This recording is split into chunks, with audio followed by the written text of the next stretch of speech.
case you want to talk about person one. I'll talk about person two. I'll be person one for now. But I'm also going to be eating, so just FYI. Can you tell me about what we talked about earlier with person two? So person two, she's diagnosed Okay. with autism. Three main characteristics that describe her is outgoing, weird, and black and white thinking. We talk about outgoing and weird, where she doesn't let her diagnosis hold her back. She is accepts that she is weird. She just talks to people, be outgoing. She has higher energy when talking to people, and she's like a friendly cat. So she doesn't actively reaching out to people sometimes, but she gets comfortable being herself. But when talking to people, she can be energetic and accepting that she might be different. She's just smart and weird, and that's just it. She would like to force puns into everything, and as a result of that, most people don't actively like her, but they don't hate her either. They seem to just kind of ridicule her. And I think it's not so much, to clarify, it's not because of the puns or anything that I think that people ridicule her. If anything, the puns are a bit endearing, but I think that that's just one, I guess kind of, not symptom, but one character trait among many hundreds that make up a person's personality that lead to some people feeling some way about someone, which gets them potentially labeled as weird or whatever. One thing that we mentioned is that she spends a lot of time alone, and I do think she's lonely,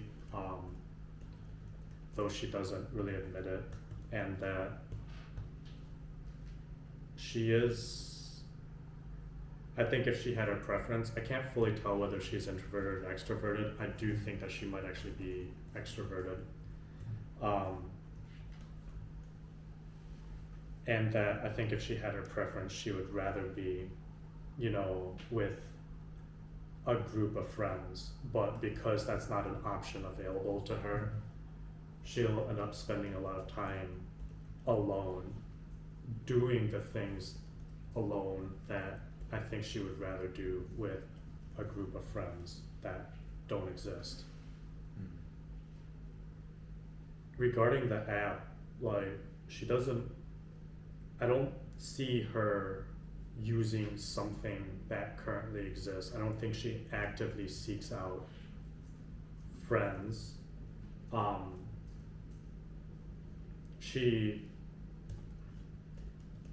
The term I used earlier was like happy-go-lucky, or like serendipitously meeting a friend, but I think most people, when they meet her, out of a group of 20, most people will not really actively talk to her, and so out of that group of 20, she might make one friend.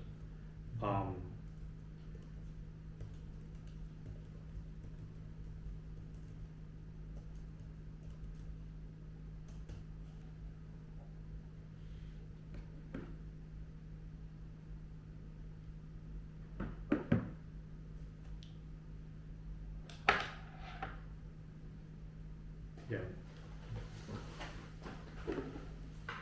what other thing that she does that people would attribute it to being weird?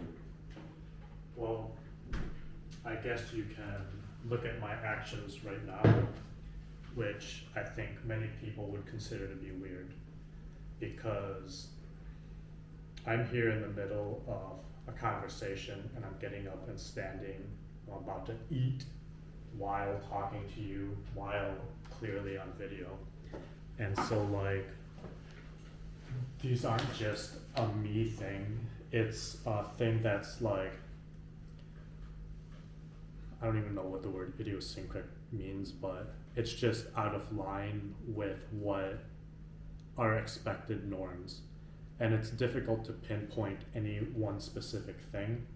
But if you imagine me doing what some people might consider to be weird, like what I'm doing, you can imagine that she also does things like that.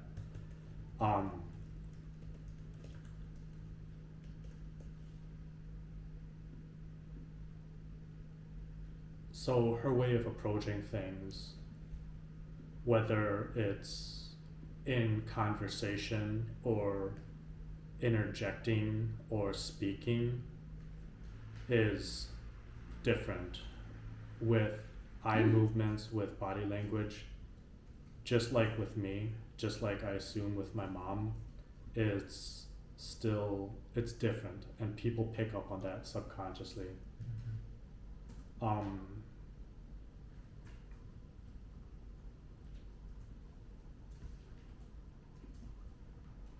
An example for this particular person is that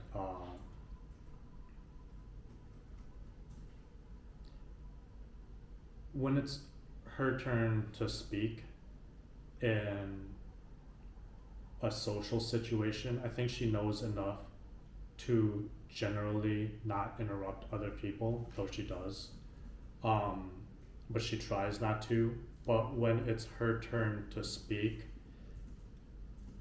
it's almost like everything spills out all at once. And I think I do this also. But everything spills out all at once, so there's basically like word vomit, even if what she's talking about is a positive thing. So like, imagine I've been waiting for both of you to finish speaking, and then it's my turn to speak. I'd be like,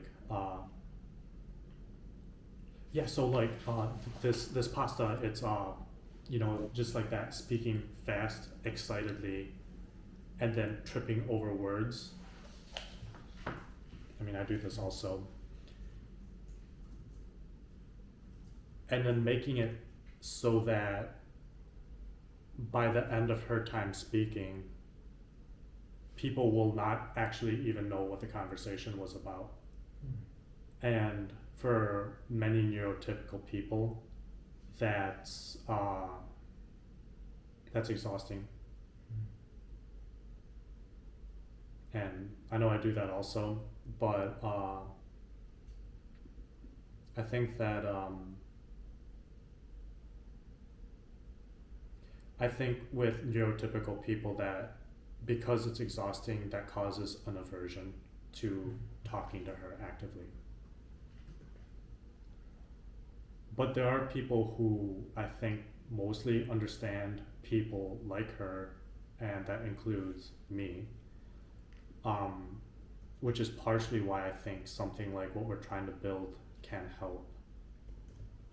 Because if you can keep track of the multiple threads that are going on in a conversation, if you can hold on to the word salad,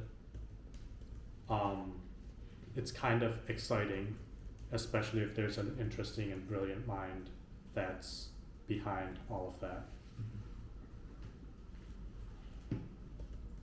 First of all, for the record, I didn't think you getting up and getting bridge and stuff was different. Secondly, would you say that her style of conversation is like speaking in paragraph, kind of, when you submit an essay almost? Because it sounds like so. I have to wrap my head around it. I've never heard it put like that, but maybe. And also maybe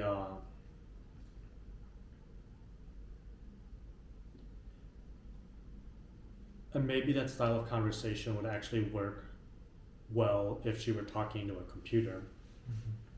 But because people need time to really process what's going on, especially if they're like active listeners and stuff, it gets really difficult to have a normal conversation, even if the topic is normal. So it doesn't encourage the flow of the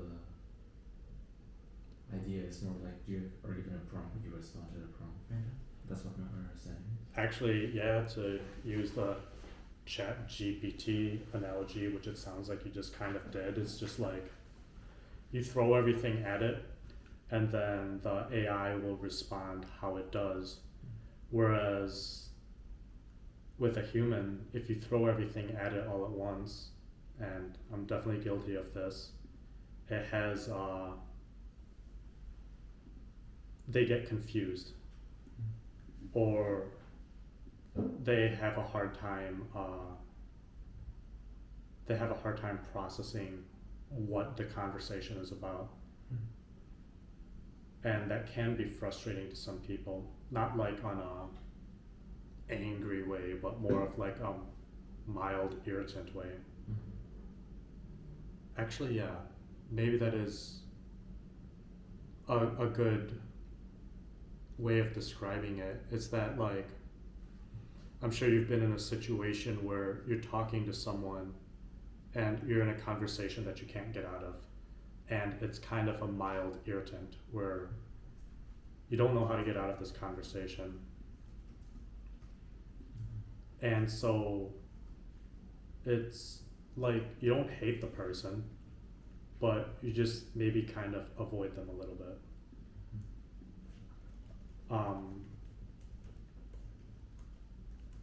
Or you gotta mentally prepare for when you talk to them. Just like, without saying any names, just like how I often say, I have to be careful about the questions I ask this person we interact with sometimes, because any question that I ask, I'm going to get back a 6-minute answer. And so you have to almost mentally prepare for it. And that's kind of exhausting. And so as a result, you kind of tend to, like, you don't dislike them, kind of don't talk to them as much as you would an extremely close friend or someone that you would probably consider to be a close friend. It becomes a chore rather than something you enjoy, right? Kind of. Yeah. Or even if you like the person, like, I'm thinking of like a specific friend, it's that I like the person, I like the conversations, but it is exhausting.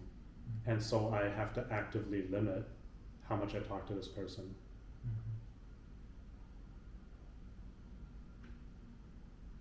Yeah, or if you've ever talked to like a very dramatic person, sometimes you have to limit how much you talk to them. So bringing that back to, I guess, autism, it's just, it can be exhausting, and so at some point, some people, whether they're neurotypical or not, kind of subconsciously usually just avoid them for a little bit. Do you think our way of communication, being especially video and audio and stuff, would somewhat help with that? I think so.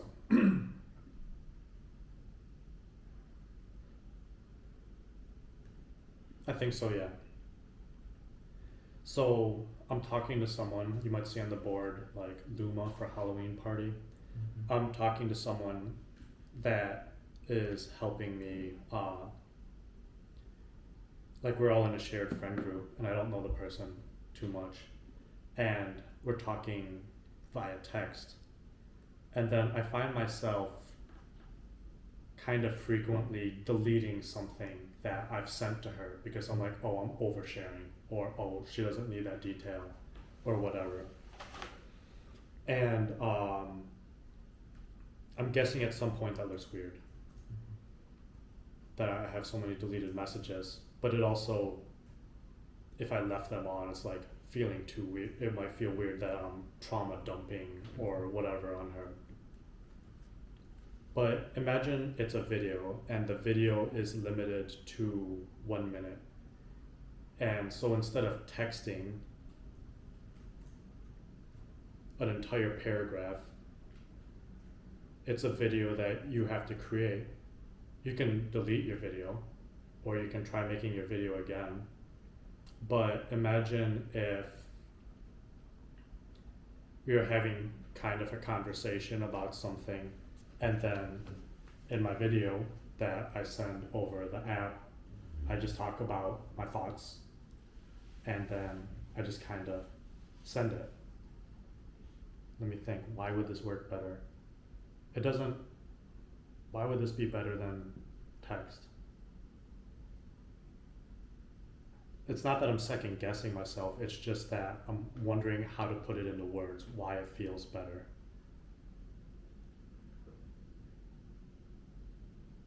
I think that with video it shows a lot more personality, because when you're on text, and I know this isn't necessarily the user persona anymore, but when you're on text, the topic, the subject is first and foremost, and it's really hard to convey personality.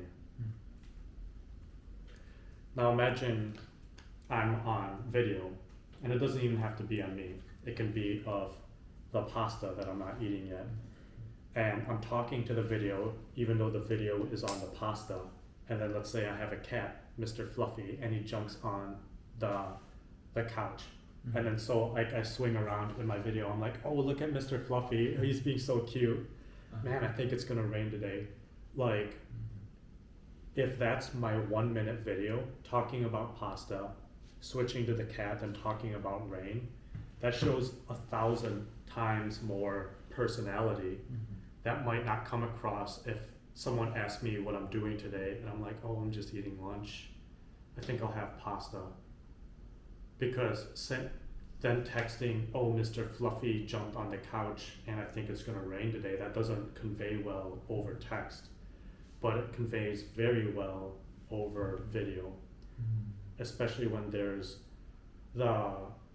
I think, emotionality that you can pick up from a voice. It's kind of the momentary reactions and things happening at the moment that the text doesn't offer, because text you can always delete a sentence and rewrite a sentence, right? So Yeah. you don't capture that presence right away when you're texting or at all. I think that you can capture it over text. You just have to be a very skilled texter, or the person needs to know you really well. Gotcha. But if it's not either of those things, then it is very difficult. And then so people, to include myself, obsess about how to text something that makes sense, conveys what I'm trying to say, and if it's a person that I'm trying to get to know better, also shares personality and makes me stand out. You don't have to try to stand out over video. Every person is actually different.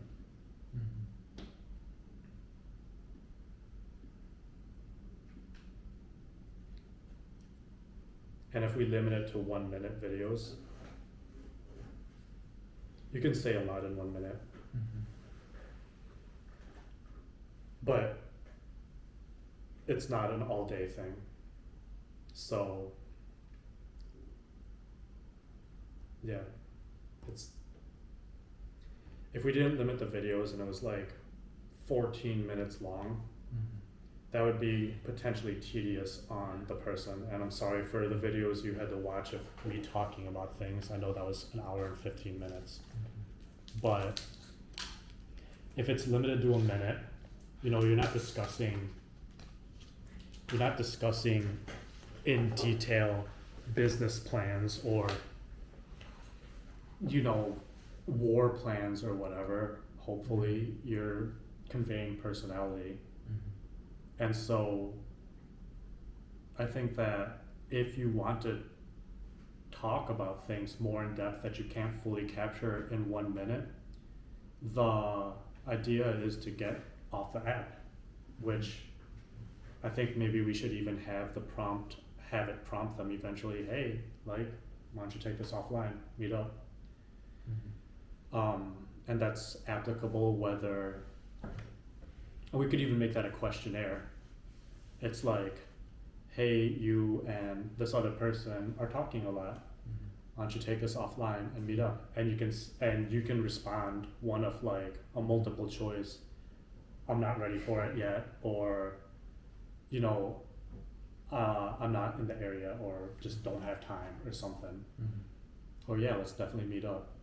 And this is applicable whether in like a dating scenario or networking or just friendship. Mm-hmm. And I think that could build a lot stronger community. Potentially. No, it will. Yeah, it will. Yeah, because limiting it to 1 minute is like just like a regular conversation. Because in a regular conversation, one-on-one, you don't exceed really 1 minute. So I'm talking on one side earlier. Yeah. So yeah, it makes sense. And the sense of authenticity is there, the presence. And yeah, I think it's a good idea. Yeah. And whether it comes to like, even in like networking situations, it's like, even if the person is the most like on paper perfect person that you're trying to connect with professionally, if you don't like their personality, you're not going to really talk to them that much. And so I think it's almost like a personality first thing. Mm-hmm. I think it's even why like VCs, like they want to get to know, oftentimes they want to get to know the people they're investing in. And so that's why they'll invite them to events and stuff, or go golfing with them or something.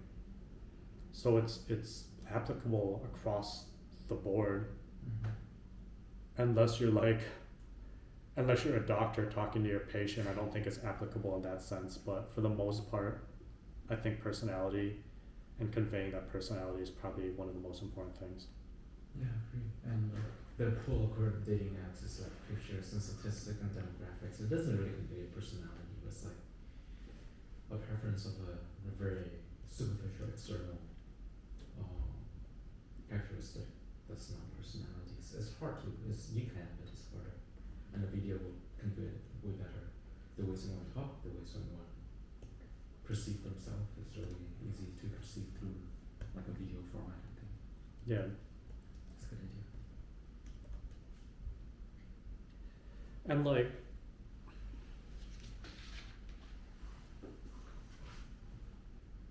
yeah, because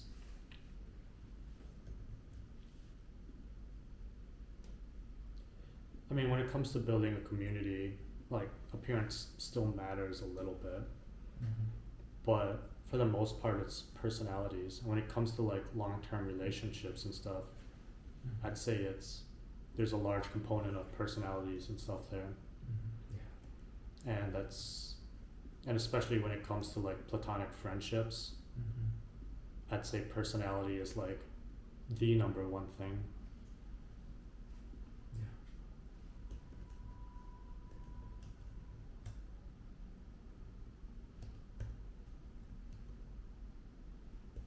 That could be like all propositions that we're proposing a platform where people can communicate more authentically their personalities rather than just like their numbers, so just their communicate things across, yeah.